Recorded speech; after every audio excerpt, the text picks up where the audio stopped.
Plus two കെമിസ്ട്രിയിലെ solutions എന്ന പാഠത്തിൻ്റെ മൂന്നാം ഭാഗത്തിലേക്ക് സന്തോഷത്തോടെ സ്വാഗതം എൻ്റെ എല്ലാ പ്രിയപ്പെട്ട കുട്ടികൾക്കും. ഇന്ന് നമ്മളിവിടെ ചർച്ച ചെയ്യുന്നത് dissolution of solids in liquids and dissolution of gases in liquids and the factors affecting on their solubilities. എന്തിനാണ് ഇപ്പോൾ സോല്യുബിലിറ്റിയെ കുറിച്ച് നമ്മൾ ഇത്രയും ചർച്ച ചെയ്ത് പഠിക്കുന്നത്? ഒന്ന് ആലോചിച്ച് നോക്കിക്കേ. ഓക്സിജൻ വെള്ളത്തിൽ ഡിസോൾവ് ചെയ്തില്ലായിരുന്നെങ്കിൽ എന്തായിരിക്കും സംഭവിക്കുക? അക്വാട്ടിക് ലൈഫേ ഉണ്ടാകുമായിരുന്നില്ല അല്ലേ? അക്വാട്ടിക് ലൈഫ് എന്ന് നമ്മൾ പെട്ടെന്ന് ഓർക്കുമ്പോൾ നമ്മൾ കഴിക്കുന്ന മീനൊക്കെയാണല്ലേ. അതൊന്നും ഇല്ല, മീനൊന്നും നമുക്ക് കഴിക്കുകയേ വേണ്ട അല്ലേ. അത് തന്നെ ഇഷ്ടംപോലെ മത്സ്യസമ്പത്ത്, അതുപോലെ അക്വാട്ടിക് ലൈഫ് ധാരാളം സംഭവങ്ങളുണ്ടല്ലേ, നമുക്ക് പ്രയോജനപ്പെടുന്ന ഒത്തിരി കാര്യങ്ങളുണ്ട്. അതൊന്നും ഇല്ലാതെയായി പോയേനെ. അതുപോലെ കാർബൺ ഡൈ ഓക്സൈഡ് വെള്ളത്തിൽ ഡിസോൾവ് ചെയ്തില്ലായിരുന്നെങ്കിൽ പല സോഫ്റ്റ് ഡ്രിങ്ക്സും നമുക്ക് ടേസ്റ്റ് ചെയ്യാൻ പോലും പറ്റില്ലായിരുന്നു, ശരിയല്ലേ? അതുപോലെ ഒരു സോളിഡ് ലിക്വിഡിൽ ലയിച്ചില്ലായിരുന്നെങ്കിൽ നമ്മുടെ ഭക്ഷണം, വസ്ത്രം, മരുന്ന് എന്ന് വേണ്ട എല്ലാ മേഖലകളെയും അത് ബാധിച്ചേനെ. ഒന്ന് ആലോചിച്ച് നോക്കിയേ. സോ ഇതൊക്കെ പറഞ്ഞത് this solubility term is closely related to our life. അപ്പം നമുക്കത് എന്താണെന്ന് ഡിസ്കസ് ചെയ്യാതെ തരമില്ല. സോല്യുബിലിറ്റി എന്ന വാക്ക് കേൾക്കുമ്പോൾ തന്നെ അറിയാം എന്താണ് solubility. It is the ability to dissolve. ലയിപ്പിക്കാനുള്ള കഴിവാണ് സോല്യുബിലിറ്റി എന്ന് നമുക്ക് സിമ്പിളായിട്ട് വേണമെങ്കിൽ പറയാം. പക്ഷെ സോല്യുബിലിറ്റിക്ക് കറക്റ്റായിട്ടുള്ളൊരു ഡെഫിനിഷൻ ഉണ്ട്. It is the maximum amount of a substance that can be dissolved in a specified amount of solvent at a specified temperature. ഞാൻ നിങ്ങൾക്കിത് കാണിച്ചു തരാൻ പോവുകയാണ് കേട്ടോ. This is a glass of water. ഇതൊരു ഗ്ലാസ് വാട്ടറാണ്. ഞാൻ ഇതിനകത്തേക്ക് ഒരു സബ്സ്റ്റൻസ് ആഡ് ചെയ്യാൻ പോകണം. And see this glass of water contain a specified amount of solvent. ഒരു സ്പെസിഫൈഡ് എമൗണ്ട് സോൾവെന്റ് ഇതിനകത്തുള്ളൂ, നിങ്ങൾക്ക് കാണാമല്ലോ അല്ലേ. And I'm adding sodium chloride to it. Sodium chloride ഇടുന്നത് ഷുഗറിന് വില കൂടുതലാണ്, അതുകൊണ്ട് ഷുഗർ. So I am adding a spoon full of sodium chloride. Sodium chloride ഞാൻ ആഡ് ചെയ്തു. അതിനുശേഷം ആ സോഡിയം ക്ലോറൈഡ് നന്നായിട്ട് ഞാൻ ഇളക്കുക. So I'm going to dissolve. So what is solubility? It is the maximum amount of substance that can be dissolved in a specified amount of solvent at a specified temperature. ഇവിടുത്തെ ഈ ടെമ്പറേച്ചറിന് മാറ്റമൊന്നുമില്ലല്ലോ, ഇല്ല. ഇത് ഈ specified amount of solvent തന്നെയല്ലേ. ആ solvent ഞാൻ കൂട്ടോ അതിനകത്തേക്ക് കൂടുതലൊന്നും ആഡ് ചെയ്തിട്ടില്ല. സോ ഞാനിത് ഡിസോൾവ് ചെയ്യുകയാണ്. അതിൻ്റെ മാക്സിമം ഞാൻ ഇത് ഇളക്കിക്കൊണ്ടേയിരിക്കുകയാണ്. ഓക്കെ, കുറച്ച് നേരം ഇരിക്കും. അപ്പം ഇത് പരമാവധി കുറേയൊക്കെ ഞാൻ കല്ലുപ്പാണ് ഇട്ടത്. അത് കുറേ ഡിസോൾവ് ചെയ്ത് നിങ്ങൾക്ക് കാണാം. ഇതിനകത്ത് നോക്കി കുറച്ചുകൂടി കിടപ്പുണ്ട്. അപ്പോൾ അതവിടെ ഇതിനെ ഡിസോൾവ് ചെയ്യട്ടെ. So this is solubility. കുറച്ച് കഴിയുമ്പോൾ കുറച്ച് നോക്കാം നമുക്ക്. Okay, this is solubility. സോല്യുബിലിറ്റിയുടെ ഡെഫിനിഷൻ വളരെ ക്ലിയർ ആയി. നമുക്കിത് ഇനിയും ആവശ്യമുണ്ട്. So maximum amount of a substance that can be dissolved in a specified amount of solvent at a specified temperature is called solubility. ടേംസിനൊക്കെ ഇമ്പോർട്ടൻ്റ് ഉണ്ട്. മാക്സിമം എമൗണ്ട് അതാണ് ഞാൻ ഇട്ടത്. അതിനകത്ത് ലയിച്ചു മാക്സിമം എമൗണ്ട് ഞാൻ ഇട്ടു. എന്നിട്ട് അത് കുറച്ച് ലയിക്കാൻ ഇനിയും ബാക്കിയുണ്ട്. അപ്പം in a specified amount of solvent, ആ എടുത്തിരിക്കുന്ന എമൗണ്ട് ഓഫ് സോൾവെന്റ് ഫിക്സ്ഡ് ആണ്. കൂടുതൽ ഒഴിച്ചു കഴിഞ്ഞാൽ കൂടുതൽ ലയിക്കും. അപ്പം specified amount of solvent at a specified temperature. Temperature ഞാൻ റൂം ടെമ്പറേച്ചറിലാണ് ഞാനത് ചെയ്തത്. So that is solubility. And this solubility depends on എന്തിനെയെല്ലാം ഡിപ്പെൻഡ് ചെയ്യുന്നു? ദാറ്റ് ഡിപ്പെൻഡ്സ് ഓൺ ദി എന്തിനൊക്കെ ഡിപ്പെൻഡ് ചെയ്യുന്നുണ്ടായിരിക്കാം. നിങ്ങളൊന്ന് ആലോചിച്ച് നോക്കിക്കേ. ഉപ്പ് ഞാൻ വെള്ളത്തിലേക്ക് ഇട്ടു, അത് ലയിച്ചു. ഞാൻ ഉപ്പിന് പകരം കുറച്ച് നാഫ്തലിൻ ഇടുകയാണ്, പാറ്റാഗുളി ഇടുകയാണ്, ലയിക്കും അത്? ഇല്ല. So the depends on solubility depends on the nature of the solute. First one, nature of the solute. ഇനി ഈ പാറ്റാഗുളിക ഇട്ടതിന് പകരം അത് നിങ്ങൾക്ക് അറിയാവുന്ന മറ്റൊരു ബെസ്റ്റ് എക്സാമ്പിൾ ഉണ്ട്. വെള്ളത്തിലേക്ക് കുറച്ച് മണ്ണെണ്ണ ഒഴിച്ചു കഴിഞ്ഞാൽ, അല്ലെങ്കിൽ വെള്ളത്തിലേക്ക് എന്തെങ്കിലും ഓയിൽ ഒഴിച്ചു കഴിഞ്ഞാൽ അത് അതിനകത്ത് ഡിസോൾവ് ചെയ്യുമോ? ഇല്ല. അതിങ്ങനെ ഫ്ലോട്ട് ചെയ്ത് കിടക്കും അല്ലേ. കംപ്ലീറ്റ്ലി മിസിബിൾ അല്ല അത്. അപ്പൊ അതിൽ തന്നെ അത് ലയിക്കുന്നില്ല. That depends on the nature of the solvent, nature of the solute, nature of the solvent, and also on temperature എങ്ങനെയാണെന്ന് നമുക്ക്, കാരണം നമ്മുടെ ടെമ്പറേച്ചർ ഇപ്പൊ ഞാൻ ഈ ഹീറ്റ് ചെയ്ത് ഉപ്പ് ആഡ് ചെയ്ത് ഈ സൊല്യൂഷൻ ഒന്ന് ചൂടാക്കി നോക്കിക്കഴിഞ്ഞാൽ വളരെ പെട്ടെന്ന് അത് ഡിസോൾവ് ചെയ്യുന്നത് കാണാനായിട്ട് സാധിക്കും. അപ്പം അങ്ങനെ 3 ഫാക്ടേഴ്സിനെ ഡിപ്പെൻഡ് ചെയ്താണ് ഇരിക്കുന്നത്. So it depends on the nature of solute, nature of solvent and temperature. ഇതിൽ തന്നെ ഞാൻ ആദ്യം പറഞ്ഞു, നമ്മൾ ഷുഗറോ സോഡിയം ക്ലോറൈഡോ വെള്ളത്തിലേക്ക് ആഡ് ചെയ്ത് കഴിയുമ്പോൾ അത് വളരെ പെട്ടെന്ന് ലയിക്കും. അതേസമയം നാഫ്തലിൻ ഇട്ടാൽ ലയിക്കില്ല എന്ന് പറഞ്ഞു. അപ്പം ഇവിടെ നേച്ചർ ഓഫ് ദി സൊല്യൂട്ടിന് വ്യത്യാസമുണ്ട്. ഷുഗറും സോഡിയം ക്ലോറൈഡും ഒക്കെ പോളാർ സൊല്യൂട്ടുകളാണ്. വാട്ടർ എന്താണ്? പോളാർ സോൾവെന്റ് ആണ്. അപ്പം ഇപ്പോഴും ഒരു പോളാർ സൊല്യൂട്ട് ഒരു പോളാർ സോൾവെന്റിലേ ഡിസോൾവ് ചെയ്യുള്ളൂ. അതുപോലെ ഒരു നോൺ പോളാർ സൊല്യൂട്ട് ഒരു നോൺ പോളാർ സോൾവെന്റിലേ ഡിസോൾവ് ചെയ്യുള്ളൂ. നാഫ്തലിൻ ബെൻസീനിലേക്ക് ഇട്ട് കഴിഞ്ഞാൽ ഈസി ആയിട്ട് ഡിസോൾവ് ചെയ്യും. Because naphthalene is non polar, likewise benzene is also non polar. അതുകൊണ്ടാണ് അത് രണ്ടും ഡിസോൾവ് ചെയ്യുന്നത്. അതുകൊണ്ടാണ് നമ്മൾ പറയുന്നത് like dissolves like. For example, നമ്മളൊരു ഫാമിലി ഗെറ്റ് ടുഗദർ വെക്കുകയാണ്. ഒരുപാട് മെമ്പേഴ്സ് ഉണ്ടെന്ന് വിചാരിക്കുക. അപ്പൊ നിങ്ങൾ ആ ഫാമിലി ഗെറ്റ് ടുഗദറിൽ ഏറ്റവും കൂടുതൽ സമയം സ്പെൻഡ് ചെയ്യുന്നത് ആരുടെ അടുത്തായിരിക്കും? കൂടുതൽ സ്പെൻഡ് ചെയ്യുന്നത് നിങ്ങളുടെ ഏജ് ഗ്രൂപ്പിലുള്ളവരുടെ ആയിരിക്കുമോ, അതോ ഏജ്ഡ് ആയിട്ടുള്ളവരുടെ അടുത്തായിരിക്കും, അതോ മിഡിൽ ഏജ്ഡ് ആയിട്ടുള്ളവരുടെ അടുത്തായിരിക്കും, അതോ തീരെ കൊച്ചുകുട്ടികളുടെ അടുത്തായിരിക്കും? തീർച്ചയായിട്ടും ഏതിലായിരിക്കും? നിങ്ങളുടെ ഏജ് ഗ്രൂപ്പിലുള്ള കുട്ടികളുമായിട്ടാണ് നിങ്ങൾ കൂടുതൽ കൂട്ടുകൂടുന്നത്, അല്ലേ? That means like dissolves like. ഒരു പോളാർ സൊല്യൂട്ട് എന്തിലേ ലയിക്കുള്ളൂ? ഒരു പോളാർ സോൾവെന്റിലേ ലയിക്കുള്ളൂ. ഒരു നോൺ പോളാർ സൊല്യൂട്ട് എന്തിലേ ലയിക്കുള്ളൂ? ഒരു നോൺ പോളാർ സോൾവെന്റിലേ ലയിക്കുള്ളൂ. അതുകൊണ്ടാണ് ഇവിടെ പറഞ്ഞിരിക്കുന്നത് ലൈക്ക് ഡിസോൾവ്സ് ലൈക്ക്. രണ്ടിന്റെയും ഇന്റർമോളിക്കുലാർ അട്രാക്ഷൻസ്, ഒരു സൊല്യൂട്ടിന്റെയും സോൾവെന്റിന്റെയും ഇന്റർമോളിക്കുലാർ അട്രാക്ഷൻസ് ഓൾമോസ്റ്റ് സിമിലർ ആകുമ്പോഴാണ് അവിടെ സോല്യൂബിലിറ്റി സാധ്യമാകുന്നത്. അപ്പം അതുകൊണ്ടാണ് പറയുന്നത് ലൈക്ക് ഡിസോൾവ്സ് ലൈക്ക്. സപ്പോസ് ഞാനിപ്പോൾ ഇവിടെ ഇതിനകത്തേക്ക് സോൾട്ട് ആഡ് ചെയ്ത് കഴിഞ്ഞപ്പോൾ നിങ്ങൾക്കൊരു കാര്യം കാണാൻ സാധിച്ചു. സോൾട്ട് അതിനകത്ത് ആ സൊല്യൂഷനിൽ സോൾട്ടിന്റെ കോൺസെൻട്രേഷൻ ഇവിടെ നോക്കിക്കാൻ അറിയാം. ആ സൊല്യൂട്ടിൽ കോൺസെൻട്രേഷൻ കൂടി വന്നു. ഇങ്ങനെ കൂടി വന്ന് ഇനിയും നമുക്ക് വേണമെങ്കിൽ കുറച്ചുകൂടി ആഡ് ചെയ്യാം എന്നുള്ള ഒരു സിറ്റുവേഷൻ വരികയാണെങ്കിൽ, അതായത് അതിനകത്ത് ലയിച്ച് വീണ്ടും നമുക്ക് ആഡ് ചെയ്യാം. അങ്ങനെ ഒരു സൊല്യൂഷനെയാണ് നമ്മൾ വിളിക്കുന്നത് അൺസാച്ചുറേറ്റഡ് സൊല്യൂഷൻ. എന്താണ് unsaturated solution? That means A solution in which more solute can be dissolved at a specified temperature and pressure. ഒരു സ്പെസിഫൈഡ് ടെമ്പറേച്ചറിലും പ്രഷറിലും വീണ്ടും സൊല്യൂട്ടിനെ ഡിസോൾവ് ചെയ്യാൻ സാധിക്കുമെങ്കിൽ അത്തരം സൊല്യൂഷനെ നമ്മൾ വിളിക്കുന്ന പേരാണ് അൺസാച്ചുറേറ്റഡ് സൊല്യൂഷൻ. സപ്പോസ് ഇവിടെ നിന്ന് നോക്കിക്കേ, സൊല്യൂട്ട് സോൾവെന്റിലേക്ക് ആഡ് ചെയ്യുന്നു, അപ്പം സൊല്യൂഷൻ ഉണ്ടാകുന്നു. ആഡ് ചെയ്യുമ്പോൾ സൊല്യൂട്ടിന്റെ കോൺസെൻട്രേഷൻ സൊല്യൂഷനിൽ കൂടി വരുന്നു. അങ്ങനെ കൂടി വന്ന് കുറേ കഴിയുമ്പോൾ എന്ത് സംഭവിക്കും? മാക്സിമം എമൗണ്ട് ഡിസോൾവ് ചെയ്യും. സോ ഈ maximum amount further dissolution is not possible. പിന്നെ അതിനകത്ത് ലയിപ്പിക്കാനായിട്ട് പറ്റില്ല. at a given temperature and pressure. Temperature ഒന്നും വ്യത്യാസം വരുത്തരുത്. പ്രഷർ സോളിഡ്സിന്റെ കേസിൽ ലിക്വിഡ്, ഒരു സോളിഡ് ലിക്വിഡിൽ ലയിക്കുമ്പോൾ പ്രഷറിന് ഇഫക്റ്റ് ഇല്ല. പക്ഷേ ഒരു ഗ്യാസ് ആണ് ലയിക്കുന്നതെങ്കിൽ പ്രഷറിന് ഇഫക്റ്റ് ഉണ്ട്. അപ്പോൾ അറ്റ് എ ഗിവൺ, അതുകൊണ്ട് ജനറൽ ആയിട്ട് വരുമ്പോൾ at a given temperature and pressure എന്ന് സ്പെസിഫൈ ചെയ്ത് പറഞ്ഞത്. ടെമ്പറേച്ചർ മാറ്റി കഴിഞ്ഞു കഴിഞ്ഞാൽ സംഭവം പാളി. അപ്പോൾ at a given temperature and pressure further dissolution of solute is not possible. വീണ്ടും നമുക്ക് അതിനകത്തേക്ക് ലയിപ്പിക്കാൻ പറ്റില്ല. ഇപ്പം ഞാൻ നോക്കി ഇതിനകത്ത് നിങ്ങൾക്ക് സൂക്ഷിച്ച് നോക്കിക്കഴിഞ്ഞാൽ അറിയാം, ഇതിനകത്ത് കുറച്ച് സൊല്യൂട്ട് പാർട്ടിക്കിൾസ് ഉണ്ട്, അത് കാണാം അല്ലേ? That means this is A saturated solution. ഇതെന്താണ്?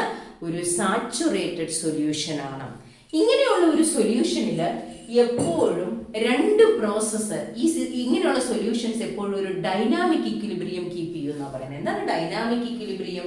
നമ്മൾ ഫസ്റ്റ് ഇയർ പഠിച്ചിട്ടുണ്ടല്ലേ ഡൈനാമിക് ഇക്വിലിബ്രിയം എന്താണെന്ന്. അതിൽ ആ ഡൈനാമിക് ഇക്വിലിബ്രിയം എന്ന് പറഞ്ഞാൽ അതിനകത്ത് എപ്പോഴും ആക്ടിവിറ്റീസ് നടന്നുകൊണ്ടിരിക്കും. ഇവിടെ നടക്കാൻ സാധ്യതയുള്ള ആക്ടിവിറ്റീസ് എന്താണ്? സൊല്യൂട്ട് പാർട്ടിക്കിൾസ് സൊല്യൂഷനിലേക്ക് വരുന്നു, ഡിസൊല്യൂഷൻ നടക്കുന്നു അല്ലേ?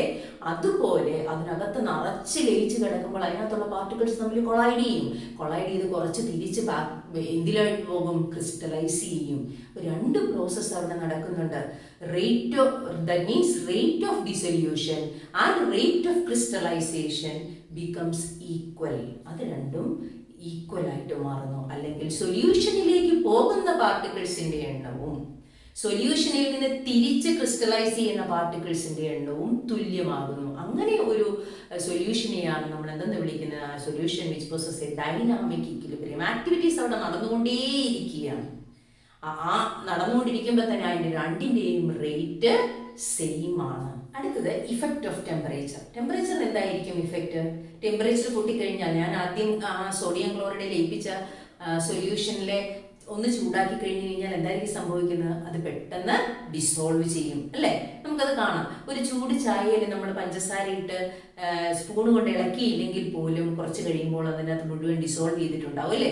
അതുപോലെയാണ് ഫ്രിഡ്ജിൽ നിന്ന് നമ്മൾ ഒരു ഗ്ലാസ് വെള്ളമെടുത്ത് അതിനകത്ത് കുറച്ച് ഷുഗർ ഇട്ട് കലക്കി കഴിഞ്ഞ് കഴിഞ്ഞാൽ ഇളക്കാതെ നമുക്കത് ഡിസോൾവ് ചെയ്യാനായിട്ട് സാധിക്കുമോ? ഇല്ല. That means dissolution temperature depends on dissolution. പക്ഷേ ഇവിടെ ഡിസൊല്യൂഷൻ ഡിപ്പെൻഡ് ചെയ്യുന്ന രണ്ട് തരത്തിലാണ്. നമ്മൾ ഒരു ഇക്വിലിബ്രിയത്തെ എപ്പോഴും ഇക്വിലിബ്രിയം പറയുമ്പോൾ ഇക്വിലിബ്രിയം ഫോളോ ചെയ്യുന്ന ഒരു പ്രിൻസിപ്പിൾ ഉണ്ട്. ഏതാണ് ആ പ്രിൻസിപ്പിൾ? ലേ ഷാക്ലിയർ പ്രിൻസിപ്പിൾ. എന്താണ് Le Chatelier principle? If you change pressure, temperature or concentration of a system which is in equilibrium, the system will try to readjust itself to cancel the effect caused by that constraint. ആരാണോ ഒരു മാറ്റം കൊണ്ടുവരാൻ ശ്രമിച്ചത് ആ മാറ്റത്തെ ഇല്ലായ്മ ചെയ്യാനായിട്ട് ആര് ശ്രമിക്കും? ആ സിസ്റ്റം ശ്രമിക്കും. സപ്പോസ് ഇത് ഒരു ഇക്വിലിബ്രിയമാണ്, സാച്ചുറേറ്റഡ് സൊല്യൂഷൻ ഡൈനാമിക് ഇക്വിലിബ്രിയത്തിലാണെന്ന് നമ്മൾ പറഞ്ഞു. അങ്ങനെയാണെങ്കിൽ ഇത് ഒരു എക്സോതെർമിക് റിയാക്ഷൻ ആണ്, ഫോർവേഡ് റിയാക്ഷൻ എന്ന് വിചാരിക്കുക. അങ്ങനെയാണെങ്കിൽ തീർച്ചയായിട്ടും ബാക്ക്വേർഡ് റിയാക്ഷൻ എന്തായിരിക്കും? എൻഡോതെർമിക് ആയിരിക്കും. അങ്ങനെ എക്സോതെർമിക് ഫോർവേഡ് റിയാക്ഷൻ എക്സോതെർമിക് ആയി ഇതിന്റെ ടെമ്പറേച്ചർ നമ്മൾ കൂട്ടിക്കഴിഞ്ഞാൽ കൂടുതൽ സൊല്യൂട്ട് ഡിസോൾവ് ചെയ്യുമോ? ഇല്ലല്ലോ. അവിടെ എന്ത് നടക്കും? ക്രിസ്റ്റലൈസേഷൻ ആയിരിക്കും നടക്കുന്നത്, ബാക്ക്വേർഡ് റിയാക്ഷൻ ആയിരിക്കും നടക്കുന്നത്. ഇനി മറിച്ച് if the forward reaction is endothermic ആണെങ്കിൽ എന്തായിരിക്കും നടക്കുന്നത്? കൂടുതൽ സൊല്യൂട്ട് ഡിസോൾവ് ചെയ്യും. So the dissolution depends upon temperature, and also it depends on whether the dissolution process is endothermic or exothermic. പ്രഷറിന് ഇഫക്റ്റ് ഒന്നുമില്ല, കാരണം സോളിഡിനെയും ലിക്വിഡിനും കംപ്രസ് ചെയ്യാനായിട്ട് നമുക്ക് സാധിക്കില്ല. അതുകൊണ്ട് പ്രഷറിന് ഇഫക്റ്റ് ഇല്ല. Now let us discuss the effect of pressure and temperature on solubility of a gas in a liquid. പ്രഷറിൻ്റെയും ടെമ്പറേച്ചറിൻ്റെയും ഇഫക്റ്റ് എന്താണെന്ന് നോക്കാം ഗ്യാസ് ഇൻ ലിക്വിഡ്സിൽ. ഇവിടെ ഒരു ചിത്രം കാണിച്ചിട്ടുണ്ട്, രണ്ട് ചിത്രങ്ങളുണ്ട്. ഇതൊരു ബീക്കറാണ്. ആ ബീക്കറിൽ ഞാൻ ഒരു സൊല്യൂഷൻ എടുത്തിരിക്കുന്നത്. ഇതിന് ഇത്രയും ഭാഗം സൊല്യൂഷൻ ആണ്, അതിന്റെ മുകളിലേക്ക് ഗേഷ്യസ് മോളിക്യൂൾസ് ആണ്. ദാറ്റ് മീൻസ് ഈ ഗേഷ്യസ് മോളിക്യൂൾസ് എന്തിൽ ലയിച്ചു കിടക്കുന്നു? ഈ സൊല്യൂഷനിൽ ലയിച്ചു കിടക്കുന്നു. ഇവിടെ ഒരു പിസ്റ്റൺ ഘടിപ്പിച്ചിട്ടുണ്ട്, ഫ്രിക്ഷൻലെസ് പിസ്റ്റൺ ആണ്. എന്താ ഫ്രിക്ഷൻലെസ് പിസ്റ്റന്റെ? അത് പ്രഷർ മാറുന്നതിനനുസരിച്ച് അതിന് ചേഞ്ച് ചെയ്യാം അല്ലേ? Suppose this system is in dynamic equilibrium. Dynamic equilibrium എന്ന് പറഞ്ഞാൽ എന്താണ്? number of gaseous molecules entering into the solution and escaping from the solution are equal. അങ്ങനെ ഒരു സിസ്റ്റമാണ് ഇത്. ഇത് ഒരു ഗിവൺ ടെമ്പറേച്ചറിലാണ്, ഗിവൺ പ്രഷറിലുമാണ്. ഇങ്ങനെയുള്ള ഈ സിസ്റ്റത്തിന്റെ പ്രഷർ ഞാനൊന്ന് കൂട്ടാൻ പോവാണ്. നോക്കി, ഇവിടെ പ്രഷർ കൂട്ടി കഴിഞ്ഞപ്പോൾ ഇവിടെ റെഡ് ഡോട്ട് ഇട്ട് കാണിച്ചിരിക്കുന്നത് ഗേഷ്യസ് മോളിക്യൂൾസ് ആണെന്ന് ഞാൻ പറഞ്ഞു. പ്രഷർ കൂട്ടി കഴിഞ്ഞപ്പോൾ ഇവിടെ വെയിറ്റ് കൂടുതൽ വെച്ചു, അപ്പോൾ വോളിയം പകുതിയായി കഴിഞ്ഞപ്പോൾ നിങ്ങൾക്ക് കാണാം റെഡ് ഡോട്ട് കൂടുതലായിട്ട്. ഇവിടെ ഇത്രയേ ഉള്ളൂ സൊല്യൂഷൻ, ഇവിടെ കൂടുതലായിട്ട് റെഡ് ഡോട്ട് കാണാം. അതിന്റെ അർത്ഥം കൂടുതൽ ഗേഷ്യസ് മോളിക്യൂൾസ് ഡിസോൾവ് ചെയ്തു എന്നാണ്. എന്ത് കൂട്ടിയപ്പോൾ? പ്രഷർ കൂട്ടിയപ്പോൾ. അപ്പൊ എന്താ നമുക്ക് ഇതിൽ നിന്ന് മനസ്സിലാക്കാൻ പറ്റുന്നത്? As pressure increases, solubility of gas in the liquid increases. ഇതിനെക്കുറിച്ച് പഠിച്ച രണ്ട് ശാസ്ത്രജ്ഞരാണ് ഹെൻറിയും ഡാൽട്ടണും. ഇവർ സമകാലീനരായിരുന്നു. ക്വാണ്ടിറ്റേറ്റീവ് ആയിട്ട് pressure of the gas and their solubility അതിനെക്കുറിച്ച് നന്നായിട്ട് ഒരു വ്യക്തമായ ഒരു ഡെഫിനിഷനും തന്ന രണ്ട് ശാസ്ത്രജ്ഞരാണ് ഇവർ രണ്ടുപേരും. അതനുസരിച്ച് ഹെൻറീസ് ലോ എന്താണെന്ന് നമുക്ക് നോക്കാം. നോക്കിക്കേ, ഹെൻറീസ് ലോ സ്റ്റേറ്റ് ചെയ്യുന്നത് ഇങ്ങനെയാണ്: solubility of a gas in liquid is directly proportional to partial pressure of the gas present above the surface of the liquid. ഈ സൊല്യൂഷന്റെ മുകളിലുള്ള ഗ്യാസിന്റെ പ്രഷർ കൂടുന്നതിനനുസരിച്ച് എന്തു കൂടും?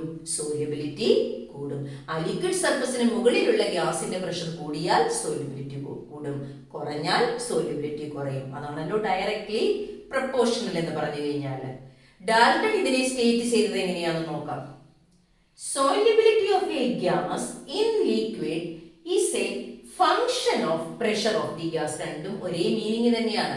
സോല്യൂബിലിറ്റി ആര് മാറുന്നതിനനുസരിച്ച് മാറുന്നു? പ്രഷർ ഓഫ് ദി ഗ്യാസ് മാറുന്നതിനനുസരിച്ച് മാറുന്നു. സപ്പോസ് ഈ ഗ്യാസ് മോളിക്യൂൾസ് ലിക്വിഡിനകത്തേക്ക് വരുമ്പോൾ അത് അതിനകത്ത് ലേക്കിയാണ്. That means the number of particles are increasing. ആ സോല്യൂബിലിറ്റിയെ നമുക്ക് മോൾ ഫ്രാക്ഷൻ ആയിട്ട് എടുത്താൽ, മോൾ ഫ്രാക്ഷൻ എന്താണ് നമ്മൾ പഠിച്ചതല്ലേ? It is the ratio of number of moles of one component. ആ one component നമുക്ക് ആ gaseous molecules ആയിട്ട് എടുക്കാം, divided by total number of molecules of all the components. അപ്പം സോല്യൂബിലിറ്റിയെ നമ്മൾ എന്തായിട്ട് എടുക്കുന്നു? മോൾ ഫ്രാക്ഷൻ ആയിട്ട് എടുക്കുന്നു. അങ്ങനെ എടുത്താൽ നമുക്ക് ഈ ഡെഫിനിഷൻ ഒന്ന് റീസ്റ്റേറ്റ് ചെയ്യാം. അതെങ്ങനെയാണെന്ന് നോക്കാം. സോല്യൂബിലിറ്റിക്ക് പകരം എന്ത് പറയും? മോൾ fraction of a gas in liquid solution is proportional to partial pressure of the gas over the solution. വേറെ ഒരു വ്യത്യാസവും ഇല്ല. ഈ ഒരു ഡെഫിനിഷൻ ഒക്കെ നോക്കിക്കഴിഞ്ഞാൽ ഇവിടെ solubility directly proportional to partial pressure of the gas. ഇവിടെ solubility of a gas is a function of pressure of the gas. Here mole fraction, സോല്യൂബിലിറ്റിക്ക് പകരം എന്തെഴുതി? Mole fraction is proportional to partial pressure of the gas over the solution.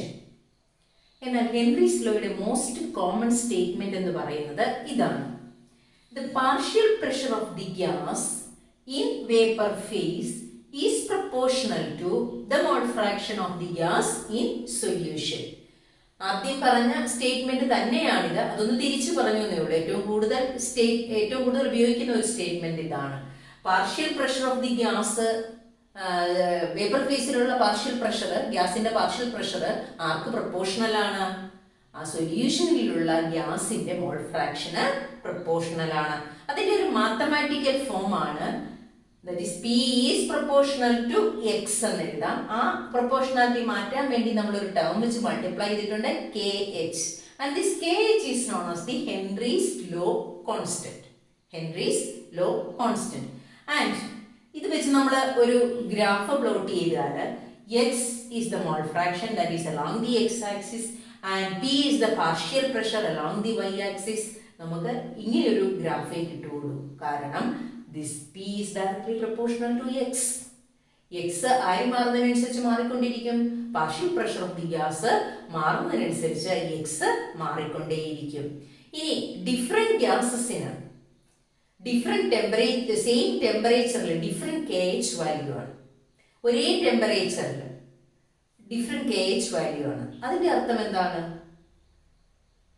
KH value വ്യത്യാസപ്പെടാൻ കാരണം? അപ്പൊ KH എന്തിനെ depend ചെയ്യുന്നു? ഗ്യാസിന്റെ നേച്ചറിനെ depend ചെയ്യുന്നു എന്ന് നമുക്ക് മനസ്സിലാക്കാം.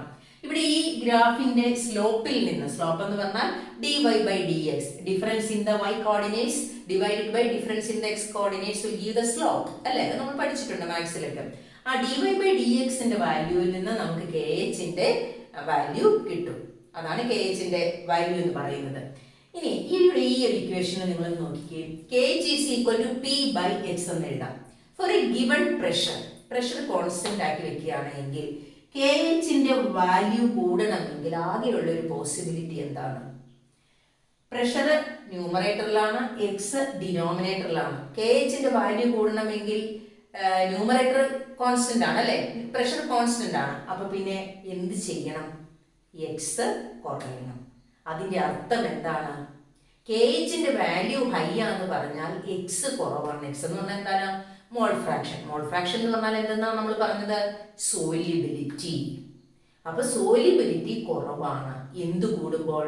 KH കൂടുമ്പോൾ. നോക്കിക്കേ, higher KH means lower mole fraction, lower X എന്നാണ് ഇരിക്കുന്നത്, ഹെൻസ് ലോവർ സോല്യൂബിലിറ്റി.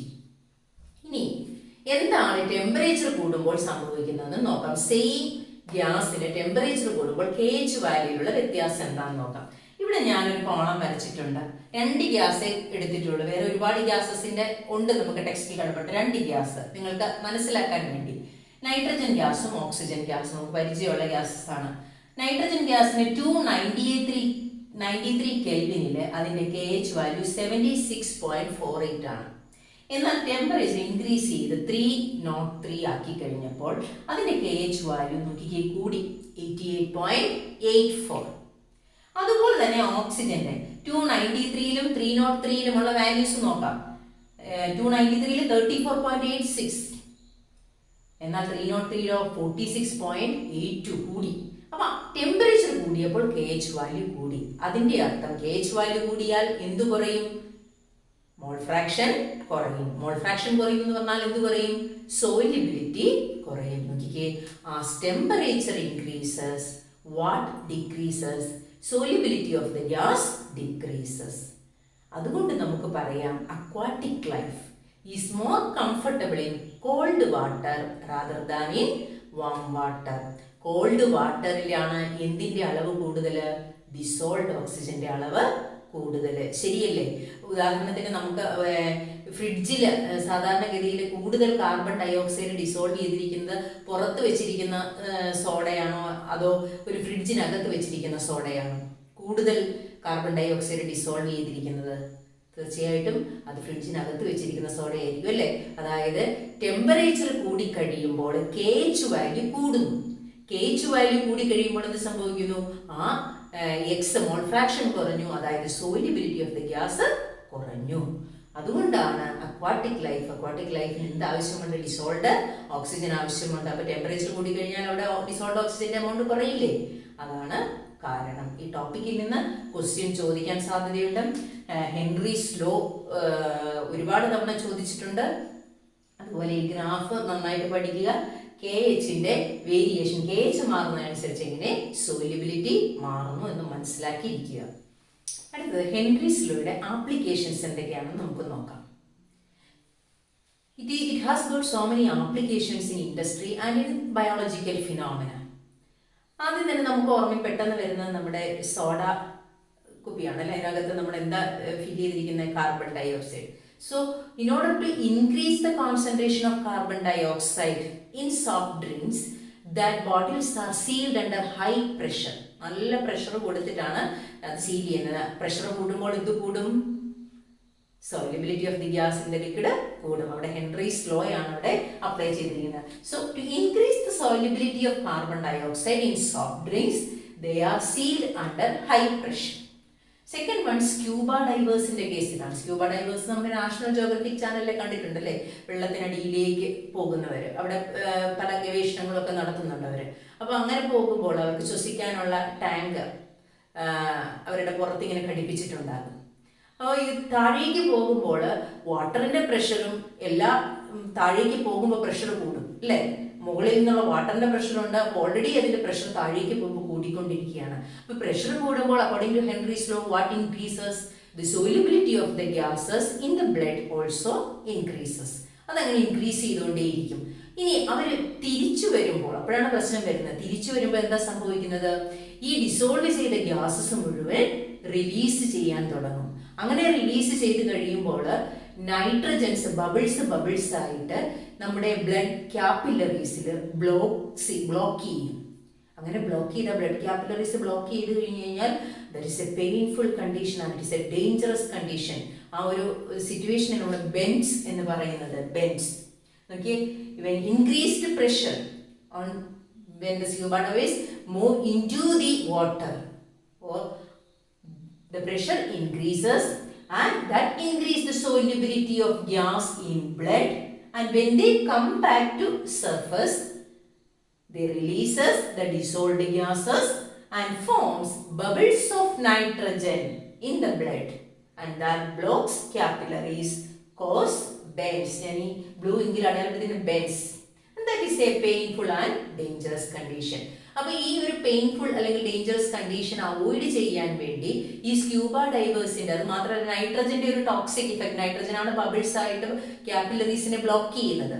ആ ഒരു ടോക്സിക് ഇഫക്റ്റ് മാറ്റുന്നതിനും വേണ്ടി നൈട്രജന്റെ കോൺസെൻട്രേഷൻ കുറച്ച് അതിനകത്തേക്ക് കുറച്ച് ഹീലിയം കൂടി ആഡ് ചെയ്താണ് അവരുടെ ടാങ്ക് ഉണ്ടാക്കിയിരിക്കുന്നത്. നോക്കി, ഹീലിയം 11.7%, നൈട്രജൻ 56.2%, ഓക്സിജൻ 32.1%. അത് ഈ നൈട്രജന്റെ ഹാർംഫുൾ ഇഫക്റ്റ് മാറ്റുന്നതിന് വേണ്ടിയാണ്. ഹീലിയത്തിന് സോല്യൂബിലിറ്റി കുറവാണ്.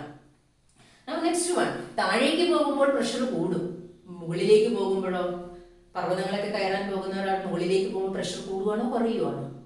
പ്രഷർ കുറയുകയാണ്. അങ്ങനെ പ്രഷർ കുറയുമ്പോൾ എന്ത് കുറയും? amount of oxygen dissolved in the blood and tissues also decreases. അപ്പോൾ നമുക്ക് ആവശ്യത്തിന് ഓക്സിജൻ കിട്ടാതെ വന്നു കഴിഞ്ഞാൽ എന്താ സംഭവിക്കുന്നത്? നമുക്ക് പ്രോപ്പറായിട്ട് ചിന്തിക്കാനായിട്ടൊന്നും പറ്റില്ല, മാത്രമല്ല നമ്മൾ വളരെ വീക്കായി പോകും. ആ ഒരു കണ്ടീഷന് പറയുന്ന പേരാണ് anoxia. So at high altitude pressure decreases, so low concentration of oxygen in blood and tissues, and they become weak and unable to think clearly, and that condition is called anoxia. ഇനി എന്താണ് effect of temperature on dissolution of gas in A liquid എന്ന് നോക്കാം. ഒരു gas ലിക്വിഡിൽ ലയിക്കുക എന്ന് പറഞ്ഞു കഴിഞ്ഞാൽ gas ഏത് സ്റ്റേറ്റിലേക്ക് വരികയാണ്? ലിക്വിഡ് സ്റ്റേറ്റിലേക്ക് വരിക. അത് ഒരു ഗ്യാസ് കണ്ടൻസ് ചെയ്യുന്നതിന് ഇക്വലന്റ് അല്ലേ? ഗ്യാസ് കണ്ടൻസ് ചെയ്യുമ്പോൾ എനർജി റിലീസ് ചെയ്യുകയല്ലേ ചെയ്യുന്നത്? ലിക്വിഡ് വേപ്പറൈസ് ചെയ്യാൻ എനർജി വേണം. എന്നാൽ ഒരു വേപ്പർ തിരിച്ച് ലിക്വിഡിലേക്ക് വരുമ്പോൾ അത് എനർജി റിലീസ് ചെയ്യല്ലേ? അതായത് അതൊരു എക്സോതെർമിക് റിയാക്ഷൻ ആണ്, ശരിയല്ലേ? അങ്ങനെ എക്സോതെർമിക് റിയാക്ഷൻ ആണ് dissolution of gas in liquid. അപ്പൊ നമ്മൾ അങ്ങനെ ഒരു എക്സോതെർമിക് റിയാക്ഷന്റെ ടെമ്പറേച്ചർ കൂട്ടിയാൽ എന്ത് സംഭവിക്കും? സോല്യൂബിലിറ്റി കൂടുകയോ കുറയോ? സോല്യൂബിലിറ്റി കുറയും. So solubility of gas decreases when temperature increases. Where? In liquid. Okay. So dissolution of gas in liquid is similar to condensation, and that is an exothermic process. Okay. Now from Le-Chatelier principle അനുസരിച്ച് as temperature increases, system എന്തിനു ശ്രമിക്കും? Forward direction നടക്കും, reaction solubility കൂടുമോ? No, the solubility decreases, and this is very important. പലതവണ പരീക്ഷയ്ക്ക് Henry's ലോയുടെ applications ചോദിച്ചിട്ടുണ്ട്. അപ്പോൾ ഇന്ന് നമ്മൾ എന്തൊക്കെയാണ് പഠിച്ചത്? സോല്യൂബിലിറ്റിയുടെ ഡെഫിനിഷൻ പഠിച്ചു അല്ലേ? maximum amount of substance that can be dissolved in a specified amount of a solvent at a specified temperature. പിന്നെ സാച്ചുറേറ്റഡ് ആൻഡ് അൺസാച്ചുറേറ്റഡ് സൊല്യൂഷൻ എന്താണെന്ന് കണ്ടു, അവിടെ ഡൈനാമിക് ഇക്വിലിബ്രിയം കണ്ടു. ദെൻ ഹെൻറീസ് ലോ, പ്രഷർ കൂടുമ്പോൾ സോല്യൂബിലിറ്റി ഓഫ് ദ ഗ്യാസ് കൂടുമെന്നും Henry's ലോയുടെ ആപ്ലിക്കേഷൻസും കണ്ടു. അവിടെ ഹെൻറീസ് ലോ കോൺസ്റ്റന്റ് നമ്മൾ പരിചയപ്പെട്ടു. ഹെൻറീസ് ലോ കോൺസ്റ്റന്റിന്റെ graph, pressure versus mole fraction ഗ്രാഫും നമ്മൾ കണ്ടു. Then effect of temperature on dissolution of solid and gas in liquid. ടെമ്പറേച്ചറിന്റെ ഇഫക്റ്റ് എന്താണെന്ന് നമ്മൾ കണ്ടു. ഇനി ഈ ഭാഗത്ത് നിന്ന് പരീക്ഷയ്ക്ക് വരാൻ സാധ്യതയുള്ള ചോദ്യങ്ങൾ, ഈ ചോദ്യങ്ങളുടെ ഉത്തരം നിങ്ങൾ എഴുതി പഠിക്കണം. പരീക്ഷയ്ക്ക് ചോദിക്കുന്ന ചോദ്യങ്ങളാണ്. So first one, define one solubility two saturated solution. രണ്ടും എന്താണെന്ന് ഡിഫൈൻ ചെയ്യുക. Second one, state Henry's law and write its mathematical expression and draw its graph. അത് പഠിക്കുമ്പോൾ നിങ്ങൾ ഏറ്റവും മോസ്റ്റ് പോപ്പുലർ ഫോം ഏതാണോ ആ സ്റ്റേറ്റ്മെന്റ് നിങ്ങൾ പഠിച്ചാൽ മതിയാകും. അതിന്റെ മാത്തമാറ്റിക്കൽ എക്സ്പ്രഷൻ എഴുതുക, ഗ്രാഫ് വരയ്ക്കുക. Then third one, why aquatic life is more comfortable in cold water than warm water. നമ്മൾ ഡിസ്കസ് ചെയ്തു. Then fourth one, write the applications of Henry's law. That is very important. Now, what is the effect of temperature on dissolution of a solid and gas in liquid? രണ്ടിൻ്റെയും effect separate ആയിട്ട് നമ്മൾ പഠിച്ചു അല്ലേ? അപ്പോൾ ഇന്ന് പഠിപ്പിച്ച ടോപ്പിക്കുകൾ നിങ്ങൾക്ക് വളരെ നന്നായിട്ട് മനസ്സിലായെന്ന് വിചാരിക്കുന്നു. നിങ്ങളുടെ അഭിപ്രായങ്ങൾ അറിയിക്കണം. And thank you for watching.